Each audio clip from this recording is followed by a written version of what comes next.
Hello there. आज हम लोग ल्यूकोसाइट के बारे में पढ़ेंगे। This is the second part of the video of blood fluid and circulations. So let's go. So number of WBC मतलब ल्यूकोसाइट्स जो हमारी बॉडी में प्रेजेंट होता है, काइंड WBC वो 6000 to 8000 होता है पर mm³। अब जब WBC हमारी बॉडी में बढ़ जाती है तो उसे हम लोग ल्यूकोसाइटोसिस कह देते हैं। मतलब एक काइंड ऑफ इन्फेक्शन हो जाता है, increase of WBC count during infection के टाइम पर जब कोई चीज़ का इन्फेक्शन होता है तब उस समय पर जो WBC का जो काउंट है वो बढ़ जाता है, और उस इन्फेक्शन के दौरान उसको क्या कहा जाता है, उसको कहा जाता है ल्यूकोसाइटोसिस। एक हो जाता है ल्यूकीमिया। ल्यूकीमिया क्या होता है? Increase of WBC count during cancer के दौरान WBC का जो काउंट होता है वो बढ़ जाता है, उसे कहते हैं ल्यूकीमिया। WBC का काउंट अगर इन्फेक्शन के टाइम पे बढ़े तो उसे ल्यूकोसाइटोसिस कहते हैं, और अगर WBC का काउंट इन्फेक्शन के टाइम बढ़े तो उसे कहते हैं ल्यूकीमिया। अब एक होता है डायपिडाइसिस। डायपिडाइसिस क्या होता है? अमीबॉइडल मूवमेंट होता है। जैसे कि अमीबा जो होता है वो मूवमेंट कैसे करता है? वो बहुत अजीब तरीके से, उसके पास फ्लैजुला होता है, उसके हेल्प से वो मूव करता है। उसी तरीके से उसको अमीबॉइडल मूवमेंट कहा गया है। जैसे अमीबा मूव करता है वैसा मूवमेंट। तो जो अमीबॉइडल मूवमेंट होता है WBC का ड्यूरिंग इन्फ्लामेशन, मतलब हमारी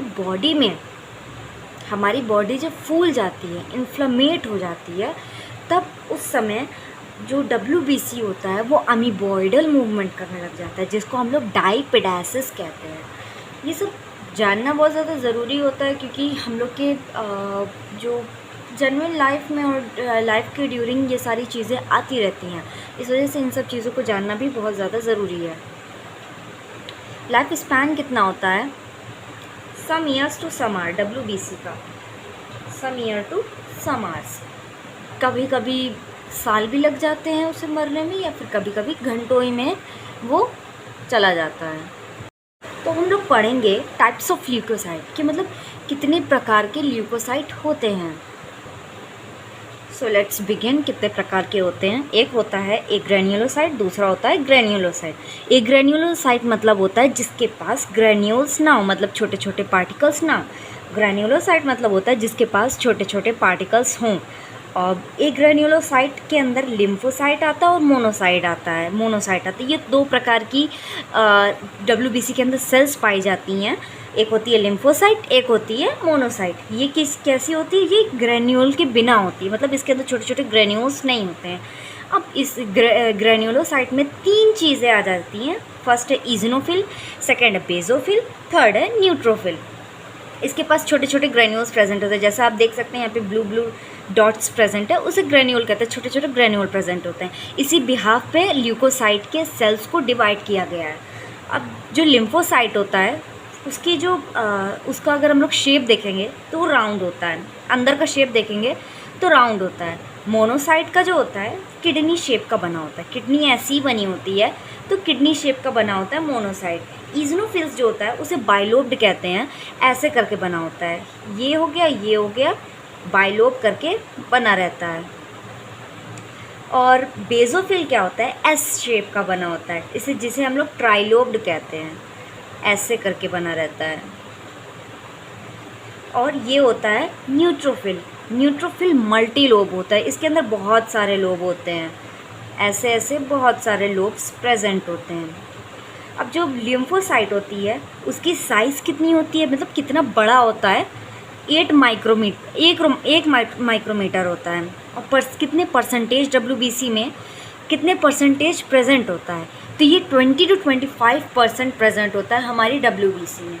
अब जो मोनोसाइट का जो साइज़ होता है वो 18 माइक्रोमीटर होता है, जिसका जो परसेंटेज होता है अप्रॉक्सीमेटली 6 to 8% होता है, जिसे हम लोग फाइगोसाइटिक सेल कहते हैं। ये तब काम आता है जैसे कि होता है जब फाइगोसाइटिक मतलब सेल, मतलब ये होता है कि जब बॉडी में जब इन्फेक्शन हो जाता है तो बाहर की जो बॉडी की जो सेल्स होते हैं उनको फैगोसाइट करके बाहर निकाल देते हैं। उनके बारे में अगर हम लोग आगे पढ़ेंगे। अब सबसे पहले हम लोग लिम्फोसाइट के बारे में पढ़ेंगे फर्दर इन्फॉर्मेशन। जो 20 to 25% प्रेजेंट होती है वो दो पार्ट में डिवाइड होती है, एक होता है टी लिम्फोसाइट, एक होता है बी लिम्फोसाइट। तो जो टी लिम्फोसाइट होता है उसके अंदर 3 पार्ट्स में डिवाइड होता है सेल्स। एक होता है TH सेल जिसको हम जो कंट्रोल सारे इम्यूनिटी को कंट्रोल करता है, एक होता है TK सेल जो परफोरिन रिलीज़ करता है, और एक होता है T मेमोरी सेल, और एक और होता है T सप्रेसिव सेल। तो जो TH सेल होता है जिसको T हेल्पर सेल कहते हैं, वो सारे इम्यूनिटी मतलब हमारी बॉडी में जो इम्यूनिटी है उसको कंट्रोल करता है, उसको कंट्रोल करने में हेल्प करता है। और जो TK सेल्स होते हैं ये परफोरिन रिलीज़ करते हैं। और ये जो T मेमोरी सेल ये जो T सप्रेसिव सेल होता है, सप्रेसिव मतलब किसी चीज़ को रोकना, तो ये जो T सप्रेसिव सेल है वो T मेमोरी सेल को रोकते हैं। ये जो T सप्रेसिव सेल होता है वो वायरस इन्फेक्टेड सेल, वायरस मतलब वायरस से जो इन्फेक्टेड सेल्स हैं उसे मारता है और कैंसर और ट्यूमर सेल को मारता है, और T सप्रेसिव सेल उस चीज़ को रोकता है। और उसी तरीके से बी लिम्फोसाइट, जो T मेमोरी सेल होता है वो बैक्टीरिया वगैरह को, बाहर के जो पैथोजेंस होते हैं उन सबको किल करता है, और T सप्रेसिव सेल होता है वो उस चीज़ को रोकता है। अब तुम लोग सोचोगे कि T मतलब रोकता क्यों है जब वो पैथोजन को मार रहा होता है? रोकता इसलिए है क्योंकि जो T मेमोरी सेल है उसकी कैपेबिलिटी बहुत ज़्यादा हाई होती है। वो कभी कभी हेल्दी बॉडी सेल्स को भी मार देता है। इस वजह से जब पैथोजेंस ख़त्म हो जाते हैं तो T सप्रेसिव सेल्स चालू हो जाते हैं सो दैट कि T मेमोरी सेल्स को बंद किया जा सके। अब आता है बी लिम्फोसाइट के बारे में। बी लिम्फोसाइट्स बीटा लिम्फोसाइट्स होते हैं, ये 2 पार्ट में डिवाइड होता है, एक होता है प्लाज्मा सेल, एक होता है मेमोरी सेल। तो जो प्लाज्मा सेल होता है वो बी लिम्फोसाइट को एक्टिवेट करता है, जो कि इम्यूनोग्लोबुलिन एंटीबॉडी रिलीज़ करता है। ये तब काम आता है जब किसी इंसान को चोट लग जाती है, तब काम आता है इम्यूनोग्लोबुलिन। और तब भी काम आता है जब कोई ऑर्गन ट्रांसप्लांट हो रहा हो, मतलब ऑर्गन ट्रांसप्लांट होता है उस समय भी इम्यूनोसप्रेसिव एक वो टैबलेट्स होती है जिसे पर्सन लेता है जिसका ऑर्गन ट्रांसप्लांट हुआ है। और एक ही होता है T मेमोरी सेल जो सेम यही काम करता है। अब आता है एक ईज़नोफिल, एक आता है बेसोफिल। ग्रेन्युलोसाइट के बारे में बात करेंगे जो कि 3 पार्ट में डिवाइड है। पहले हम लोग ईज़नोफिल और बेसोफिल में डिवाइड करते हैं उसे। तो जो ईज़नोफिल होता है बहुत इम्पॉर्टेंट बात है ये कि एसोसिएटेड विद एलर्जिक रिएक्शन, मतलब कि ये मिला किससे? एलर्जिक रिएक्शन से। जहाँ पर एलर्जी की रिएक्शन हो रही है वहाँ ये काम आता है। और ये 2 पार्ट में डिवाइड होता है, एक होता है एंटी पैरासिटिक, एक होता है anti allergic. Anti parasitic granule होते हैं, एंटी एलर्जिक ग्रेन्यूल होते हैं। तो जो एंटी पैरासिटिक ग्रेन्यूल होते हैं वो डाइजेस्टिव कंटेनिंग ग्रेन्यूल पर काम करते हैं। मतलब जैसे डाइजेस्टिव सिस्टम्स में जो ग्रेन्यूल्स होते हैं, जो एंजाइम्स होते हैं, उस पर कुछ पैरासाइट्स आकर के लग जाते हैं जिसकी वजह से बीमारियां होने लग जाती हैं। तो उस चीज़ को रोकने के लिए वहाँ पर एंटी पैरासिटिक ग्रेन्यूल्स प्रेजेंट होते हैं। और वो कौन रिलीज़ करता है? वो ईज़नोफिल रिलीज़ करता है। और ये जो एंटी एलर्जिक ग्रेन्यूल होते हैं ये हिस्टामिनेज कंटेनिंग ग्रेन्यूल होते हैं, एंटी हिस्टामिनेज। एक हिस्टामिन की एलर्जी हो जाती है लोगों को, तो हिस्टामिन की एलर्जी को बंद करता है ये एंटी हिस्टामिनेज। हिस्टामिनेज मतलब होता है एंजाइम, हिस्टामिन का एंजाइम। तो ये एंटी एलर्जिक होता है, मतलब कि एलर्जी के अगेंस्ट काम करने वाला है। एंटी एलर्जी मीन्स एलर्जी के अगेंस्ट काम करने वाला है। इस वजह से जो एंटी हिस्टामिन होता है ये एंटी हिस्टामिन का काम करता है, मतलब एंटी हिस्टामिन बढ़ जाने की वजह से उसको घटाने का ये काम करता है। अब आते हैं बेसोफिल के बारे में। It is a kind of mast cell, ये फैगोसाइटोसिस कर देता है। It is a kind of mast cell. Basophil release heparin anticoagulant, blood के जमने से रोकता है। बेसोफिल होना हमारी बॉडी में बहुत ज़्यादा ज़रूरी है क्योंकि वो ब्लड की जमने से रोकता है। ब्लड का जम जाना मतलब ब्लड का जम जाना मीन्स क्या? प्लेटलेट्स आपकी बॉडी में मतलब बहुत ज़्यादा हैं जो कंट्रोल नहीं की कर पा रहे हैं, जिसकी वजह से पूरी ब्लड बॉडी में जम जाती है और उस वजह से इंसान की मृत्यु तय होती है, मतलब मृत्यु हो जाती है, डेथ हो जाती है अगर इसे कंट्रोल नहीं किया गया तो। बेसोफिल क्या होता है? बेसोफिल यही कंट्रोल करता है। एंटी कोएगुलेंट मतलब कि ब्लड के जमने से रोकना, मतलब एंटी कोएगुलेंट करता है।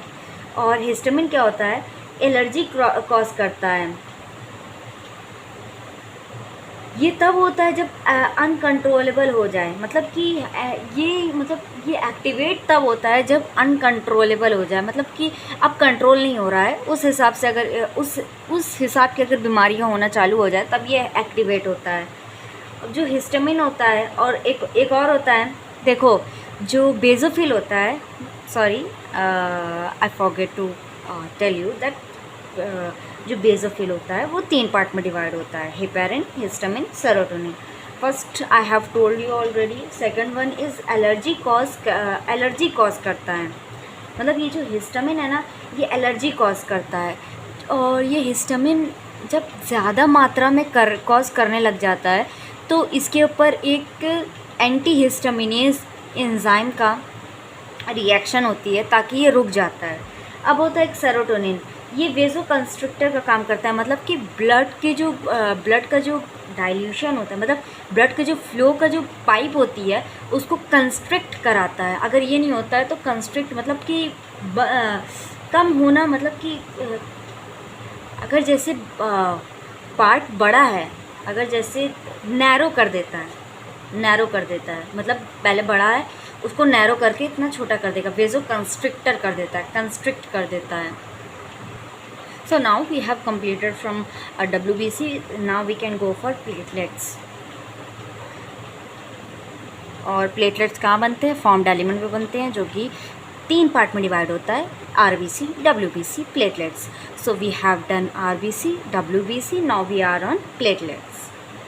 So platelets are formed by fragmentation of megakaryotes in bone marrow. Bone marrow में मेगाकैरियोट नाम के बहुत सारे सेल्स होते हैं जिसके टूटने की वजह से, फ्रेगमेंटेशन मतलब टूटने की वजह से प्लेटलेट्स का फॉर्मेशन होता है।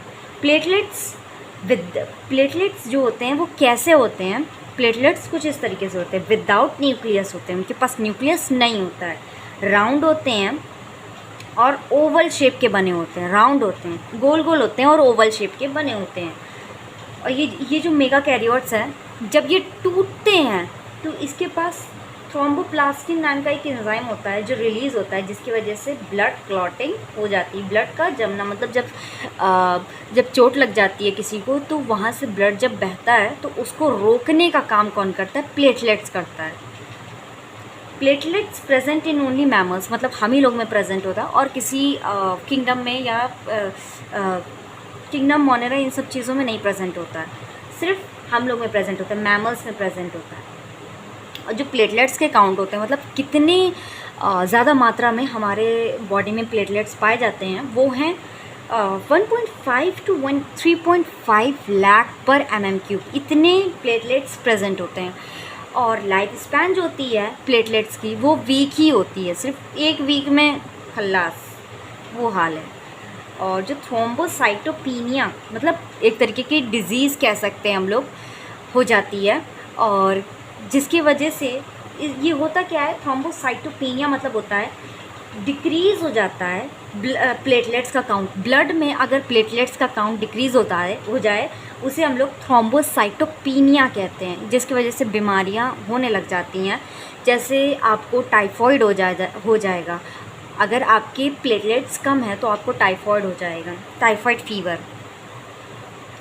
एंड इसके कम होने की वजह से जो ब्लड का जो क्लॉटिंग फैक्टर होता है वो नहीं होगा, और अगर आपको इस समय गहरी चोट लग सकती है तो फिर वहाँ से खून बहता ही रहेगा। सो एक और इम्पॉर्टेंट बात ये है, वेरी वेरी इम्पॉर्टेंट है, कि ये मतलब ये जानना ज़रूरी है, जैसे कि ये जो RBC होता है उस हमारी बॉडी में, और कह सकते हैं कि हमारे ब्लड में सबसे ज़्यादा मात्रा में पाया जाता है, उसके बाद प्लेटलेट्स पाया जाता है, उसके बाद WBC पाया जाता है। जो RBC होता है वो कितना होता है? 5 to 5.5 मिलियन पर mm³ होता है। ये 1.5 to 3.5 लाख पर mm³ होता है, और ये 6000 to 8000 पर mm³ होता है। और इसमें भी WBC जो होता है 5 पार्ट में डिवाइड होता है, ग्रैन्युलोसाइट और granulocyte, which I have already told you. So that is going to be in a increasing form, that neutrophil